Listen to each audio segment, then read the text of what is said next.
잠언 6번째 강의입니다. 잠언 2장 9절부터 22절까지 강의를 하겠습니다. 먼저 앞서 잠언 2장 1절에서 8절까지 있는 내용 다시 한번 요약해서 말씀을 드리겠습니다. 한마디로 잠언 2장 1절에서 8절까지 내용은 지혜를 추구하라는 것이었습니다. 그러면 그 결과 하나님을 알게 되고 여호와 경외함을 깨닫게 된다고 말씀하고 있습니다. 예수님께서도 제자들과 사람들에게 누가복음 11장 9절에 말씀하면서 내가 또 너희에게 이르노니 구하라 그리하면 너희에게 주실 것이요 찾으라 그러면 찾아낼 것이요 문을 두드리라 그러면 너희에게 열릴 것이라는 말씀을 통해서 우리에게 구할 것들을 추구할 것들을 말씀하고 있습니다. 그 다음에 야고보 사도는 야고보 1장 5절에 너희 중에 누구든지 지혜가 부족하거든 모든 사람에게 후히 주시고 꾸짖지 아니하시는 하나님께 구하라 그리하면 주시리라고 말씀하고 있는 것이죠. 바로 이런 말씀들을 통해서 우리가 지혜를 추구하는 것 이제 우리에게 꼭 필요하다는 것을 말합니다. 그러면 지혜를 추구하게 되면 하나님을 알게 되고 또 이런 하나님을 아는 그런 것들이 우리를 정의의 길, 공평의 길로 깨닫게 해주는 그런 것이 되어지는 거죠. 또 방패가 되셔서 우리를 인생길 가는 데 있어서 우리가 하나님 앞으로 나아가는 길에 보호해 주시고 인도한다고 하는 것들을 우리에게 말씀하고 있는 겁니다. 그 다음에 이 하나님을 아는 자 이게 이제 복음은 예수님께서 너희는 먼저 그의 나라와 의를 구하라고 마태복음에서 말씀했는데 바로 그 말씀은 우리가 하나님을 알기 때문에 그 하나님을 아는 그것을 우리에게 구하라고 말하는 것을 이제 표현하고 있는 것이죠. 요한일서 4장 7절 말씀 다시 한번 봅니다.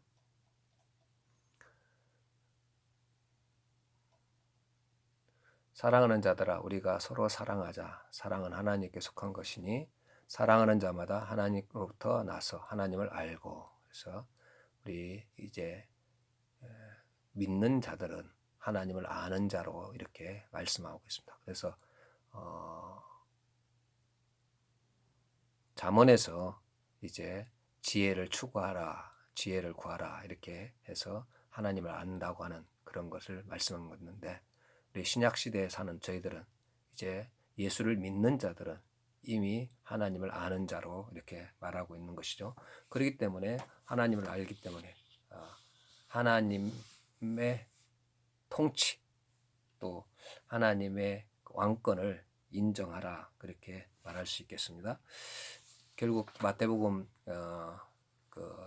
6장 33절에서 말씀하는 그의 나라와 그의 의를 구하라 이것은 예수님이 바로 우리의 주인 되시고 왕 되신다. 그분의 통치를 받아들이고 순종하라 이렇게 인정하라 이렇게 말할 수 있겠습니다. 결국 이렇게 되면 예수님을 나의 왕으로 나의 주님으로 모시게 되면 그런 사람들은 바로 주님 말씀에 순종하고 또 주님을 사랑하게 되고 그에 따르는 지도를 받게 된다고 하는 것을 우리에게 말씀하고 있는 것이죠. 그래서 신약과 구약 잠언에선 추구하라고 지혜를 추구하라고 했는데 신약에서는 한 걸음 더 나아가서 이제 그의 나라와 의를 구하라고 이렇게 말씀합니다. 그러면 잠언 2장 이제 9절에 있는 말씀 봅니다. 그런즉 내가 공의와 정의와 정직 곧 모든 선한 길을 깨달을 것이라. 여기서 잠언 2장 9절부터는 우리가 보면 지혜해 달라고 우리가 지혜를 추구한 자들에게 지혜가 어떤 우리에게 약속을 주는지 어떤 것들을 우리에게 보장해 주는지 이렇게 말씀하는 부분들입니다. 지혜는 윤리적 바탕 위에 세워진다. 윤리적 바탕은 여호와 경외하게 곧 하나님을 아는 지식에서 비롯된다. 신앙과 윤리와 지식이라는 이 셋의 상관계가 밀접하다는 점을 다시 확인하게 된다. 결국 믿음, 그 다음에 우리가 이 땅에 살아가는 동안에 정직한 그리고 선한 그런 일들, 이런 것들 윤리적이죠. 그 다음에 지식, 여호와를 경외하는 그런 알, 이런 것들이 지식적인 이런 것들인데, 이 셋이 서로가 다 밀접한 관계가 있다. 서로 다 연결되어 있다고 이렇게 말할 수 있겠습니다. 그러면 여기 그 선한 길을 깨달을 것이라, 앞서서도 그 지혜가 우리를 인도하는 또 길에 대해서 말씀을 했는데, 다시 한번 여기서 그 요한복음 14장 6절에 있는 말씀을 보면서 다시 한번 지혜가 인도하는 그 길, 선한 길로 인도한다고 했는데 그게 무엇인지 우리에게 다시 한번 봅니다. 예수께서 이르시되 내가 곧 길이요 진리요 생명이니 나로 말미암고는 아버지께로 올 자가 없다. 이렇게 합니다. 예수님이 내가 곧 길이라고 이렇게 말씀하는 그런 것입니다. 즉 우리가 하나님 앞에 나아가는 길, 참된 정말 길은 우리가 사는 길, 생명의 길이라고 할 수 있죠. 이 길은 예수님이다 하는 것을 우리에게 말씀하고 있습니다. 세상에는 많은 길이 있습니다. 우리가 이렇게 보여지는, 우리 눈으로 이렇게 육체의 눈으로 볼 수 있는 이런 길도 있지만 보이지 않는 그런 길도 많이 있다는 거죠. 바로 우리가 하나님 앞에 나아가는 길, 바로 예수님이 곧 길이라는 거죠. 예수님을 통하지 않고는 하나님 앞에 나아갈 수 없다, 그런 뜻을 말하고 있는 것이죠. 그래서 예수님을 믿지 않고는 한마디로 우리 인생은 죽음이다, 이런 것을 선언하는 것을 보여주고 있습니다. 그 다음에 열왕기상 2장 3절에 말씀 보면 내 하나님 여호와의 명령을 지켜 그 길로 행하여 그 법률과 계명과 율례와 증거를 모세의 율법에 기록한 대로 지키라. 그리하면 내가 이것을 무엇을 하든지 어디로 가든지 형통할지니라. 여기 보면 다윗이 아들 솔로몬에게 유언을 하면서 이렇게 하는 내용입니다. 너는 내 하나님 여호와의 명령을 지켜 그 길로 행하라 하고 이렇게 유언하는 그런 것을 보여주고 있습니다. 바로 이런 말씀은 이 그 모세오경 토라라고 하는 모세오경의 그러한 것을 아들 솔로몬에게 꼭 이렇게 행하라고 하는, 지키라고 하는 그런 말씀을 주고 있는 것이죠. 바로 사람이 이 땅에 살아가는 동안 한마디로 보여지는 어떤 우리가 어떤 재물이나 이 세상의 어떤 사람이나 이런 어떤 보여지는 것들로 이렇게 사는 것처럼 우리가 느낄 때가 많이 있습니다. 근데 신명기에서 우리에게 주시는 그런 내용들 보면 이스라엘 백성들이 광야 생활 도중에 먹을 거, 입을 거 이런 것 때문에 굉장히 힘든 그런 상황이라고 하는 것을 누구나 다 알 수 있죠. 그런데 하나님께서는 이스라엘 백성들에게 길이 없는 이 광야에서 어떻게 사는 것인지, 하나님의 백성들이 어떻게 살아야 되는 건지 이런 것들을 말씀합니다. 한마디로 사람이 떡으로만 사는 것이 아니라 하나님의 입에서 나오는 모든 말씀으로 산다, 이런 말씀을 주심으로 말미암아 바로 이렇게 그 다윗도 아들 솔로몬에게 바로 하나님의 말씀, 생명의 말씀을 통해서 우리가 산다고 하는 그것을 가르치고 또 유언으로 남기는 것을 봅니다. 즉 한마디로 모세오경 말씀을 늘 가까이 하고 그 기록한 것들을 지키라고 하는 그런 말씀이죠. 바로 이 말은 네가 지금 이스라엘을 다스리는 왕이라고 생각할지 모르지만 지금 다윗은 신앙적으로 아들 솔로몬에게 참된 왕은 솔로몬 네가 왕이 아니라 바로 여호와 하나님이라고 하는 것을 지금 가르쳐 주면서 그것이 바로 여기 말한 그 길로 행하라 하는 것은 하나님의 말씀, 즉 여호와께서 이 이스라엘 백성들을 다스리고 지키신다고 하는 것들을 상기시켜주는 그런 것을 말씀하고 있는 거죠. 바로 솔로몬은 그러한 일에 쓰임받는 그러한 사람이라고 하는 것을 아들에게 이렇게 다윗이 유언으로 남기는, 그리고 유언으로 이렇게 말하는 그런 것을 봅니다. 그래서 이제 우리 오늘 이 땅에 살아가는 동안 우리가 이 하나님의 말씀을 버리지 말라 이렇게 말씀할 수 있겠습니다. 그러면서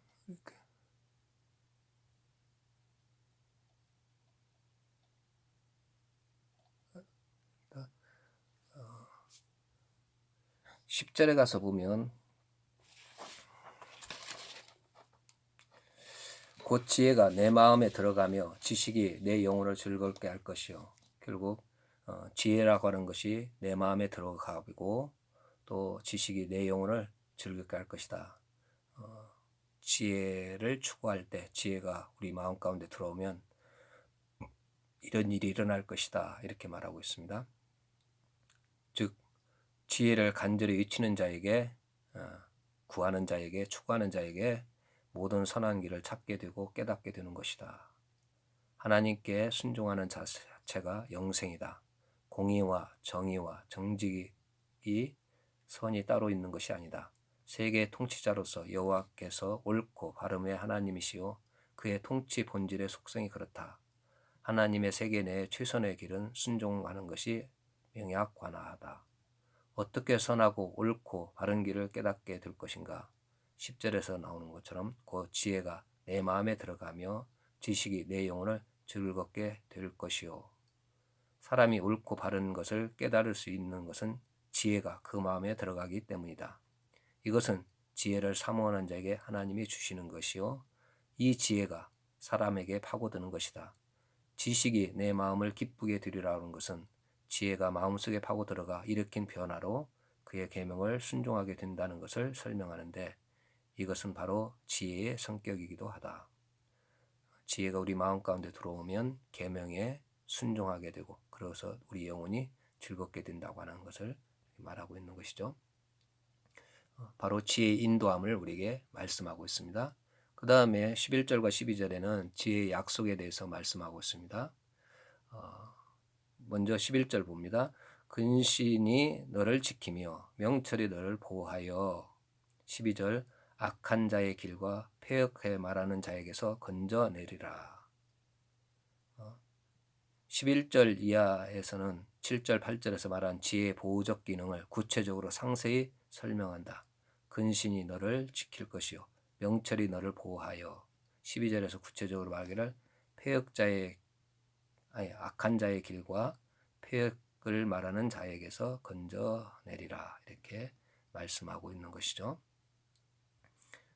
결국 지혜의 약속이 너를 지키고 건져내리라는 그런 말씀하고 있습니다. 그러면 악한 자의 길, 이것은 앞에서 한번 말씀드렸죠. 핫타임, 죄인이라고 하는 그런 말이죠. 죄인의 길과 패역을 말하는 자에게서 건져내리라 이렇게 말씀하고 있음을 우리에게 보여주고 있습니다. 그러면 잠언 4장 6절 8절 말씀을 봅니다.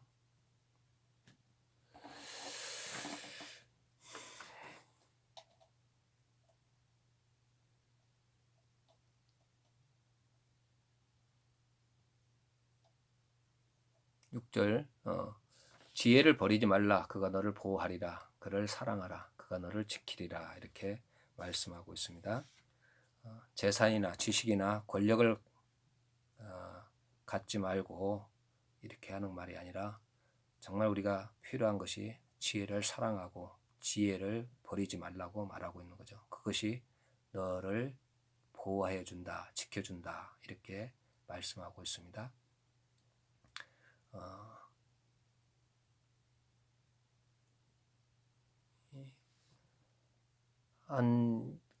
우리가 쉬운 예로 지혜를 갖고 있는 사람은 자신도 지키고 다른 사람도 지켜지는 그런 일들이 이 땅에서 많이 있었던 것들을 봅니다.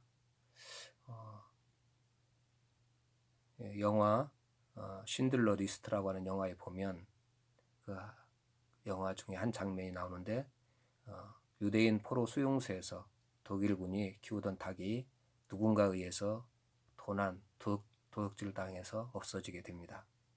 이에 독일군은 범인을 색출하기 위해서 포로 수용소에 있는 유대인들을 세워놓고 닭 훔친 놈이 누구냐고 나오라고 말합니다.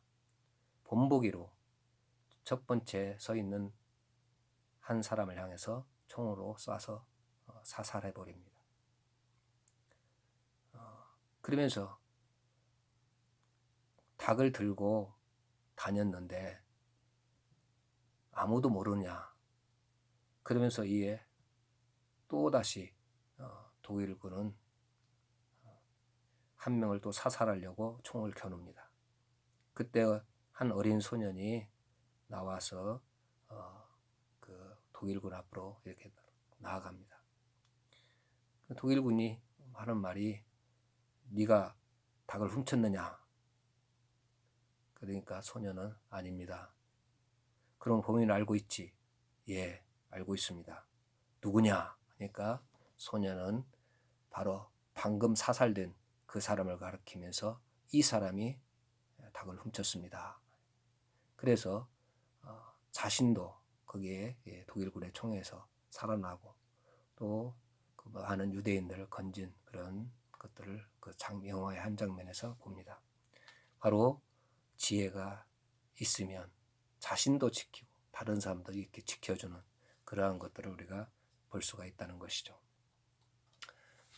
바로 우리에게 잠언 4장 6절에서 지혜를 버리지 말라 그가 너를 보호한다고 말씀하고 있는 것을 보입니다. 그 다음에 8절에서 그를 높이라 그리하면 그가 너를 높이 들리라. 우리가 지혜를 높이게 되고 지혜를 이렇게 존중히 여기면 지혜가 우리를 높여주고 이렇게 한다는 것들을 우리에게 말씀하고 있는 것이죠. 그래서 이 지혜의 약속을 지혜는 우리에게 우리를 지켜주시고 보호해 준다고 하는 약속을 주시고 있습니다. 그 다음에 13절에 보면 이 무리는 정직한 길을 떠나 어두운 길로 행하며 행악한 길을 기뻐하며 악인의 패역을 즐거워하느니 그 길은 구부러지고 그 행위는 패역하느니라. 여기서 악인들의 행위들을 드러내며 지혜가 악인이 우리에게 끼치는 폭력으로부터 보호인데 여기서는 악한 길에서 구출이다. 이는 악인이 우리에게 악을 행하지 않는 것이 지혜의 보호 기능이다. 흔히 우리는 하나님 우리에게 주신 지혜로 보호한다 할 때 세상 악행에서 나를 보호할 것을 아는데 내가 악한 길에 들어가지 않도록 지키신다. 지혜의 보호 기능은 악행자로부터 피해를 지키는 것도 보호 기능에 속하나 우리로 악한 길에 들어가지 않도록 하는 것은 근본적 보호 기능이다.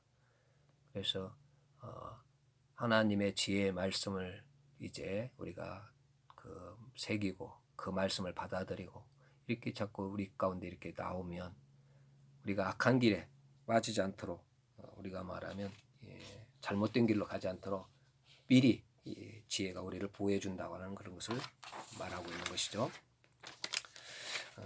행악자의 악행의 피해는 함께 악행을 저지르는 것이다. 우리에게 악행을 하지 않게 지키는 것이 근본적 보호 기능이 되는 것은 결국은 세계를 다스리는 분이 하나님이시다.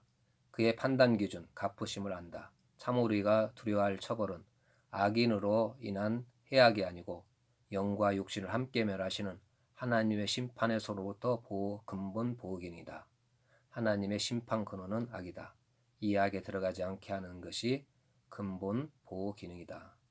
결국 이 하나님의 심판 받지 않도록 우리가 말하면 악에서 우리를 보호해 주는 것, 이것이 지혜다, 이렇게 말하고 있습니다. 어떤 의미에서 이 말씀은 우리 안에 간교히 숨겨져 있는 것을 찌르는 말이다. 우리는 선하다고 스스로 여기고 타인을 악하다 여긴다. 여기서는 너로 하여금 악에 오염되지 않게 하셔서 악인의 길을 보호하신다는 것은 범죄의 길에서 보호하셔서 나를 연약한 부분으로 시선을 돌리게 만들었다.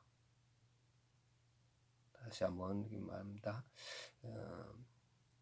우리는 우리 안에 더럽고 추악한 이 죄성이 있기 때문에 지혜의 말씀을 통해서 이렇게 깨닫게 해서 악한 길, 범죄자의 길에서 우리를 보호한다는 것을 말하고 있는 것이죠.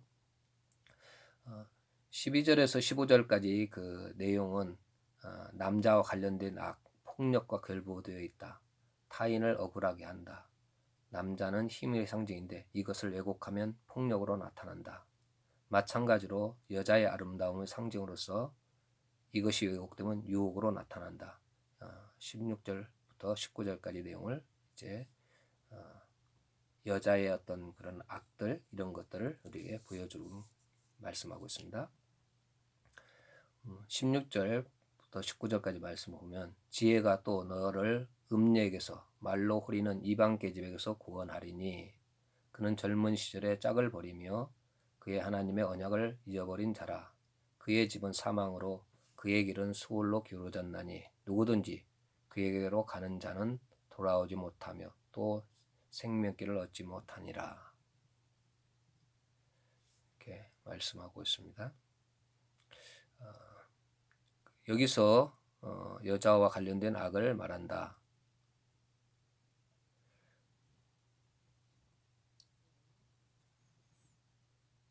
음녀, 말로 호리는 이방 계집, 바로 이방이라고 하는 말씀은 이질적인 이스라엘 백성들과 다른 이방인들, 이질적인 삶을 말하고 있다.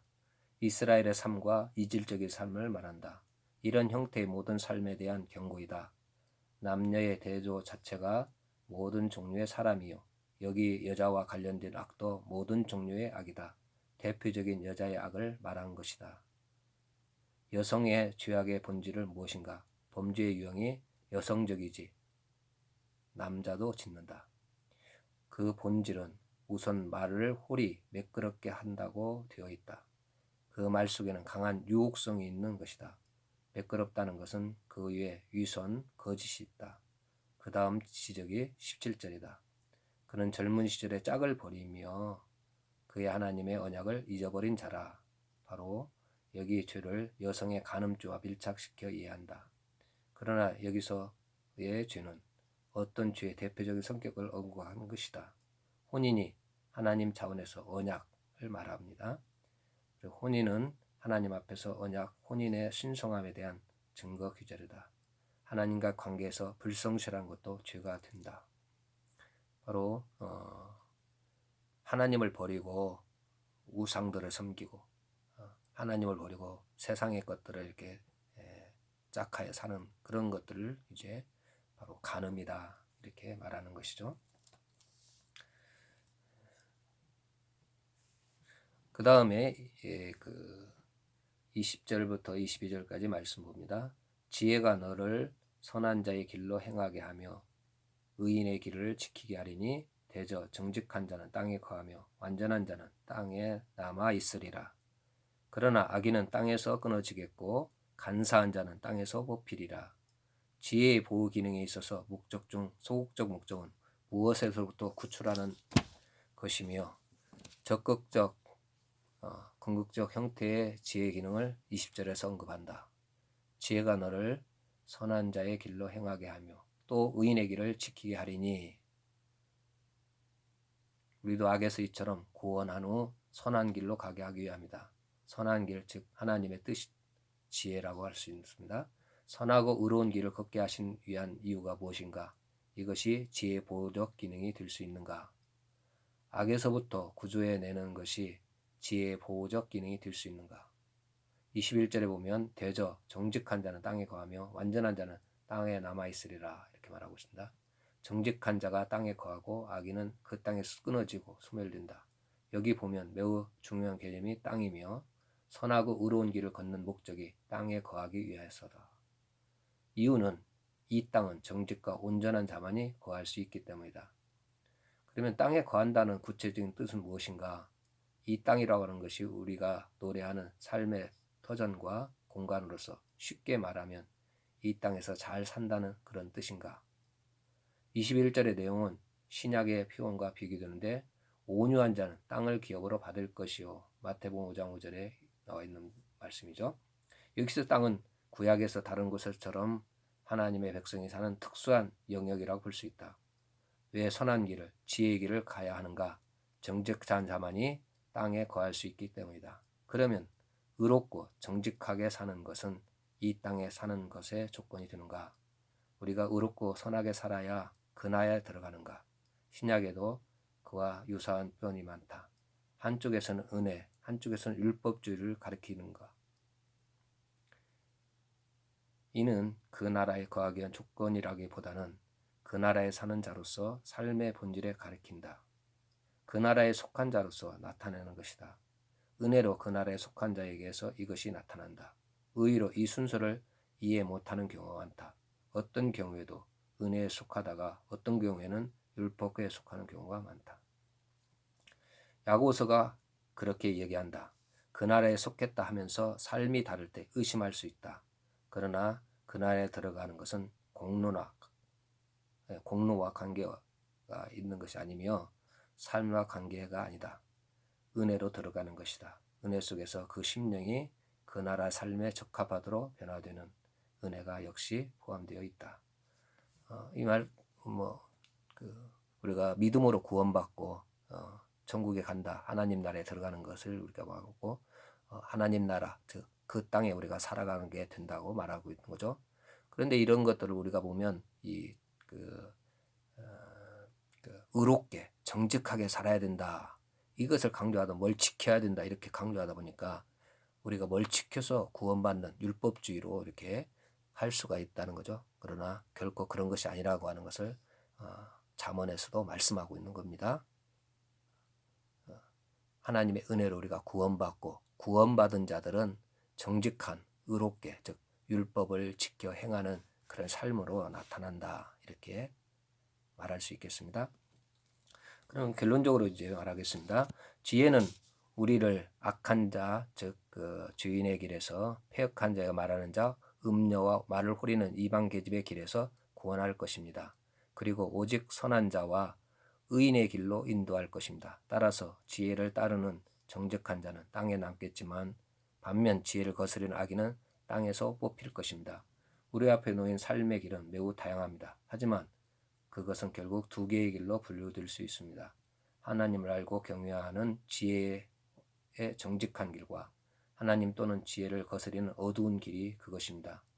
이 길은 결국은 각각 전자가 생명이고 후자는 사망입니다. 나는 지금 무엇을 선택하고 있으며 어떤 사람들을 가까이 하고 있습니까? 하나님을 아는 지혜에 따라 정직한 길을 선택하고 정직한 자들을 가까이 하고 있습니까? 예수님께서 산상수훈 결론에서 말씀했죠. 지혜로운 사람과 어리석은 사람을 이렇게 말씀하면서 하나님의 말씀을 듣고 지켜 행하는 자는 지혜로운 자, 즉 반석 위에 집을 짓는 자라고 이렇게 말씀하고 있고 어리석은 자는 바로 하나님의 말씀을 듣고도 행하지 않는, 지키지 않는 자들을 이렇게 말하고 있습니다. 결국 잠언에서 말하는 오늘 말하는 것과 일치하는 그런 내용들을 보여주고 있는 것이죠.